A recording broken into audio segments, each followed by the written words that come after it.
Brother, what I'm about to share with you is going to completely shift the way you see women. And 97% of men will never figure this out because they're too occupied chasing all the wrong things. Right now, there are guys who attract women like it's nothing. Not because they're better looking or richer, but because they understand 5 psychological secrets that most men have no clue about. Here's the crazy part. Women know these things about themselves, but they'll never just come out and tell you.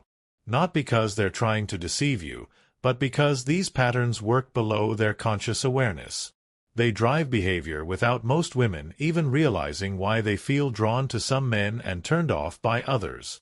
I've seen guys who have everything going for them still fail miserably with women because they broke these psychological rules. And I've seen average guys with nothing special going on create powerful attraction simply because they naturally got these patterns.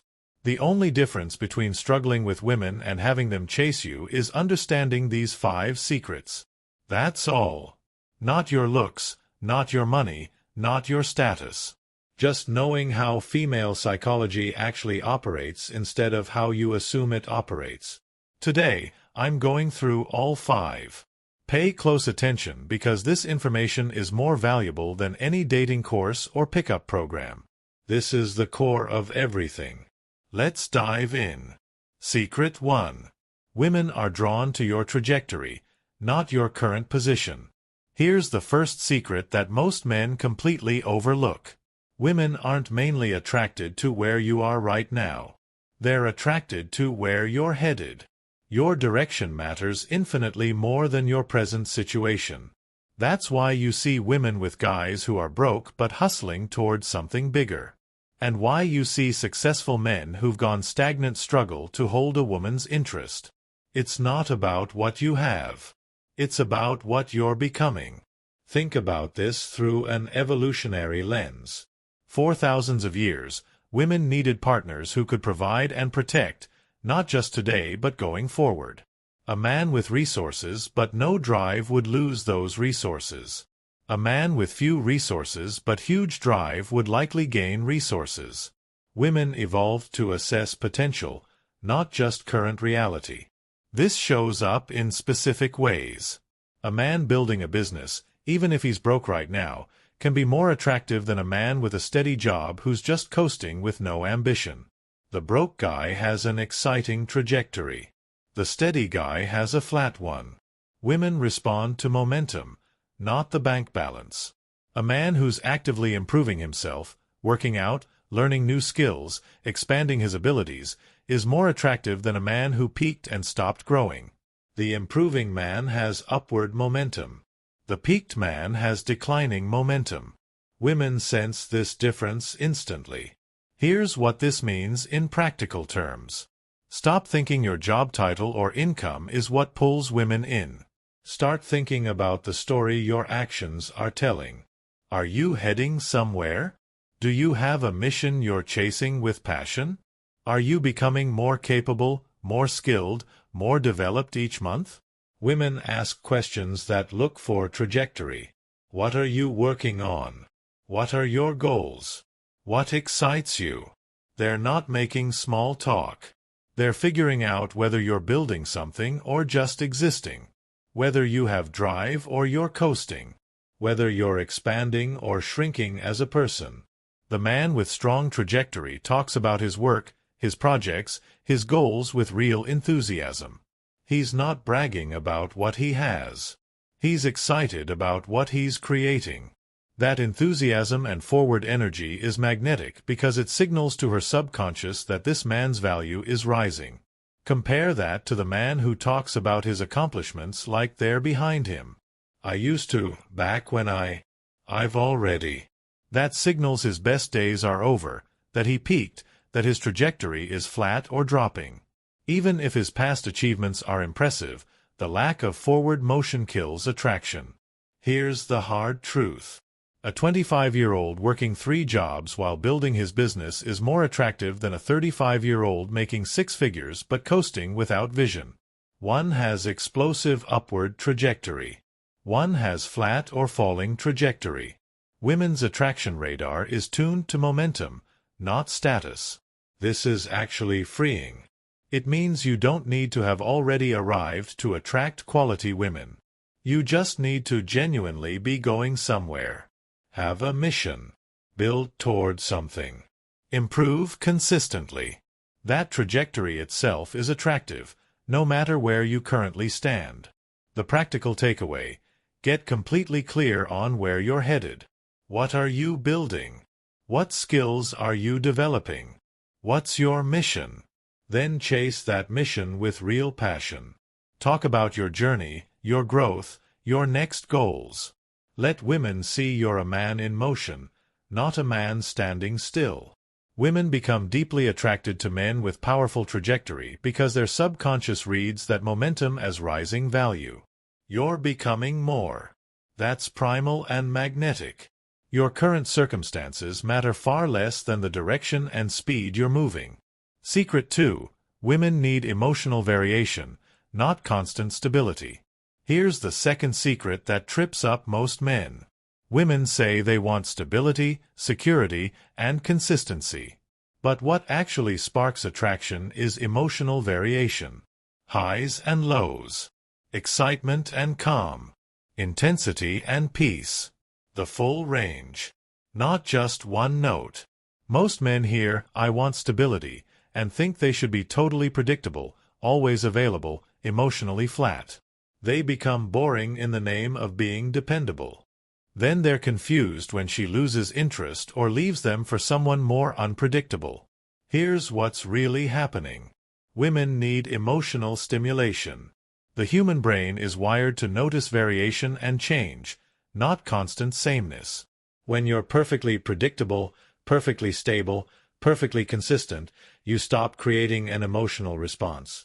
You become background noise. This doesn't mean be dramatic, toxic, or cause chaos. It means create range. Sometimes you're intensely focused on your mission and unavailable. Sometimes you're fully present and giving her your complete attention. Sometimes you're playful and teasing. Sometimes you're serious and deep.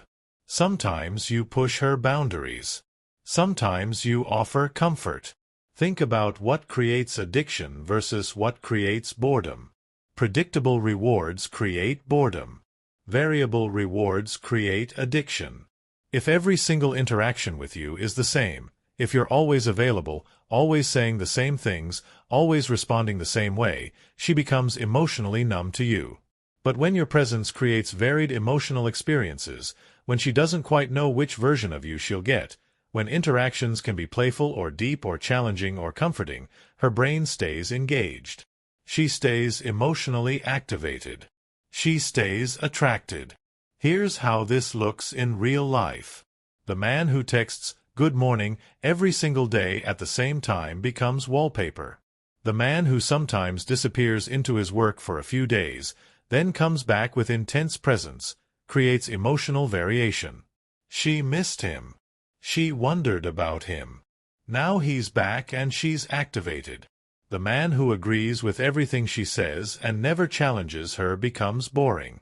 The man who sometimes agrees, sometimes pushes back, sometimes teases her for being wrong, sometimes deeply validates her, creates engagement. She never quite knows which response she'll get. So her brain stays alert. The man who's always in the same mood, always at the same energy level, becomes predictable. The man who can be serious about his goals, playful with her, intense when needed, relaxed at other times, shows emotional range. That range is stimulating. This is why women often describe attraction as, "I never knew what I was going to get with him," or "he kept me on my toes." That's not about game playing or manipulation. It's about being a full person with range, rather than a one-dimensional character who's always the same. Here's the key distinction. This variation has to be real. You can't fake range. If you're naturally boring and predictable, trying to manufacture variation will come off as weird or manipulative. The variation comes from actually being a multi-dimensional person with different modes. You have work mode, where you're intensely focused and unavailable. You have play mode, where you're fun and light. You have depth mode, where you're vulnerable and serious. You have challenge mode, where you push boundaries.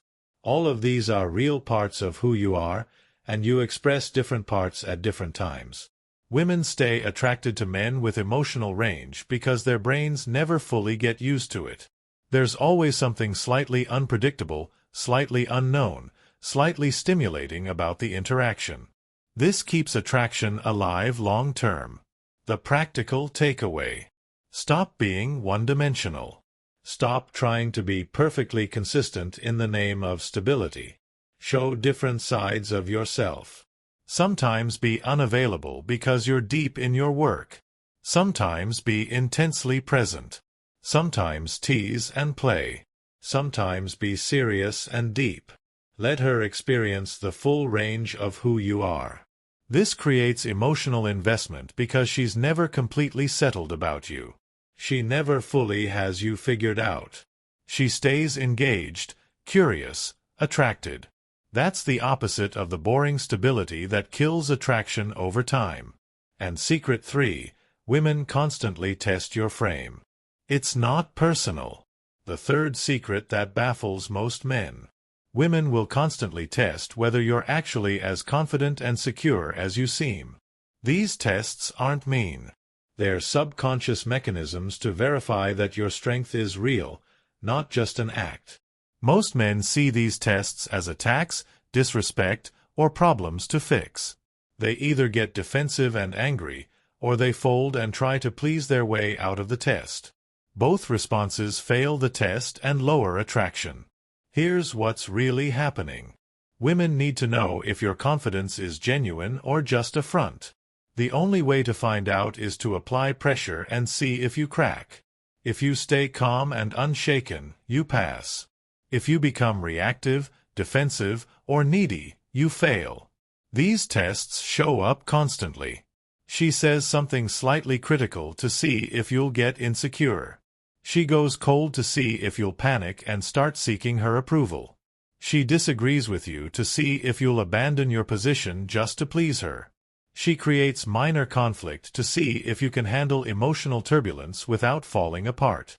None of this is conscious strategy. Her subconscious runs these tests automatically because female psychology evolved to filter for genuinely strong men versus men who just look strong. A man who crumbles under the slightest pressure isn't actually strong. He's performing strength, and performance collapses under pressure. Think about what passing these tests looks like. She makes a slightly cutting remark. You don't get defensive. Maybe you smile slightly, acknowledging it without being rattled.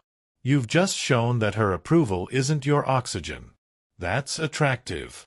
She pulls back emotionally to see if you'll chase. You don't. You give her space and keep living your life. You've just shown that you're not dependent on her for your emotional state. That's attractive. She picks a fight about something minor. You don't engage with the surface issue. You stay calm. Maybe even find humor in it. You've just shown emotional stability and the ability to see past surface drama. That's attractive. Here's the crucial insight. These tests never stop. Even in long relationships, women will periodically test to make sure your strength is still real. This isn't a problem to solve. It's a feature of female psychology to understand and work with. The man who understands frame testing doesn't take it personally. He doesn't get angry at being tested. He recognizes it as her subconscious checking whether he's still the strong, stable man she was drawn to. He passes these tests easily because he's not performing confidence, he is confident. Compare this to the man who sees every test as an attack. He gets defensive. Why are you being like this? He gets needy. Why don't you like me anymore? He gets angry. I'm sick of your attitude. All of these responses communicate that he's not actually secure. He's fragile. And fragility kills attraction. The frame you need to hold is this. I'm a complete person with or without you. I'm comfortable with who I am. Your moods and tests don't shake my foundation. I can handle emotional turbulence without becoming turbulent myself. That frame, when genuinely held, makes you essentially untestable because there's nothing to shake. Here's what most men don't realize. Passing these tests actually makes women feel more secure, not less. When they test and you stay solid, they relax. They trust that you're actually strong enough to handle life's challenges. They feel safe with you because you've shown you can't be emotionally destabilized easily. But when you fail these tests, when you become reactive or needy or defensive, they feel less secure. If minor tests shake you, how will you handle real adversity? If her mood can destabilize you, how will you be a stable force when life gets difficult? The practical takeaway. Stop taking tests personally. Recognize them for what they are. Automatic verification systems. When she tests, stay calm and centered. Don't argue about the surface issue. Don't try to logic your way through. Just remain unshaken. Your stability in the face of testing is the answer, not whatever words you use. When you pass these tests consistently, attraction deepens because she's verified that your strength is real. When you fail them, attraction dies, because she's discovered you're not as solid as you seemed. Secret 4. Women bond through shared emotions, not shared activities. The fourth secret that men consistently miss. Women don't bond with you by doing things together. They bond by feeling things together. Shared emotional experiences create connection, not shared activities. Most men try to build connection by suggesting activities. Let's go do this thing. Want to try this restaurant? We should go here. They think the activity itself creates the bond. It doesn't. The emotions you feel during the activity create the bond. This is why two women can sit and talk for hours and feel deeply connected despite doing nothing but talking. They're sharing emotions, vulnerabilities, thoughts, feelings. They're creating emotional resonance. That's what builds connection in female psychology. For men, connection often comes through shared activity.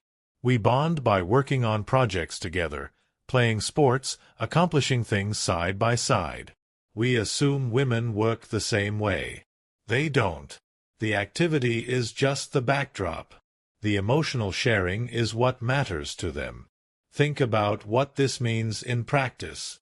You can take a woman to an expensive restaurant, but if the conversation is surface-level small talk about the food and weather, no real connection forms.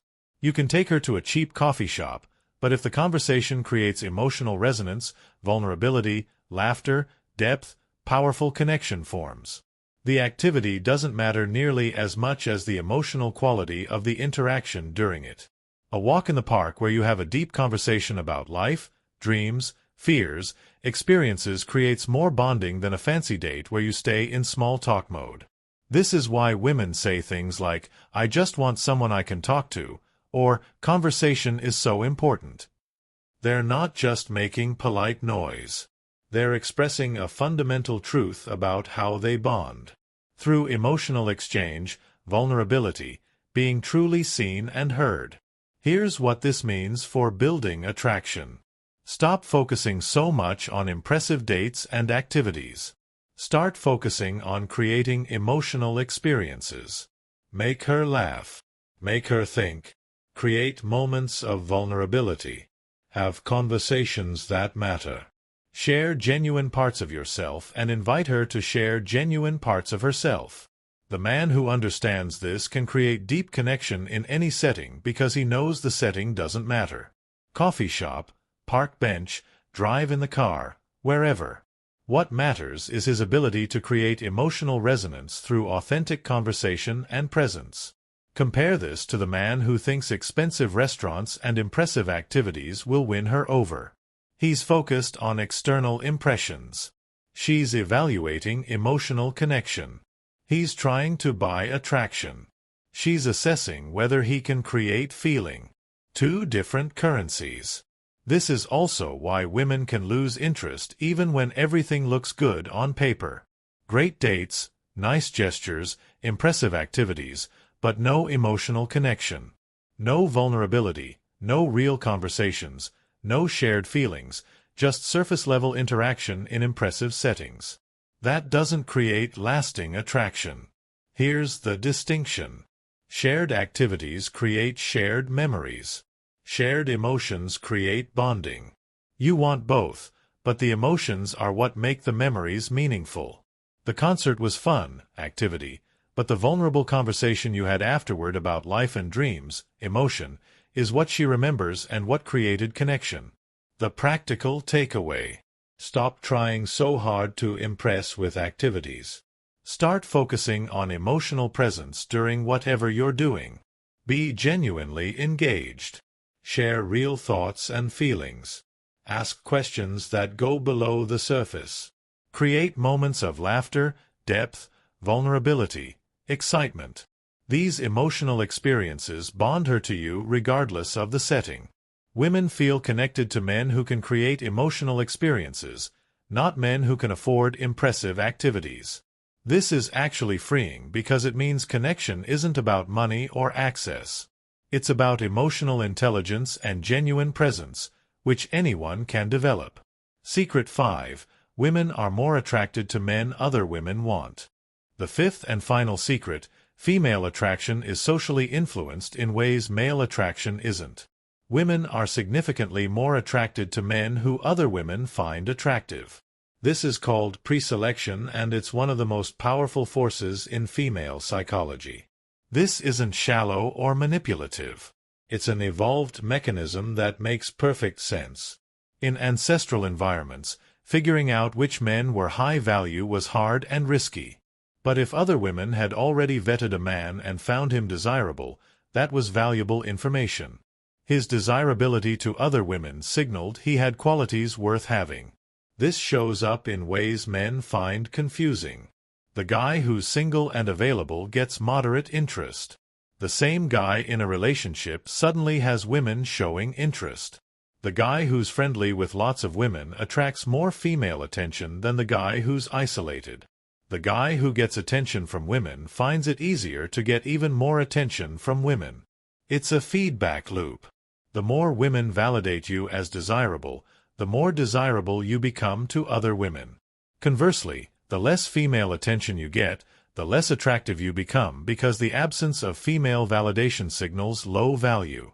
Start applying these secrets today. Focus on where you're going, not where you are. Create variation instead of being predictable. Stay solid when tested. Build emotional connection over impressive activities. And develop genuine comfort with women that creates natural social proof. Do this, and you'll join the 3% of men who actually understand women. And those men, they don't struggle with attraction. Because they're working with the underlying psychology instead of fighting against it with tactics that were never going to work. Now you know. Use it wisely.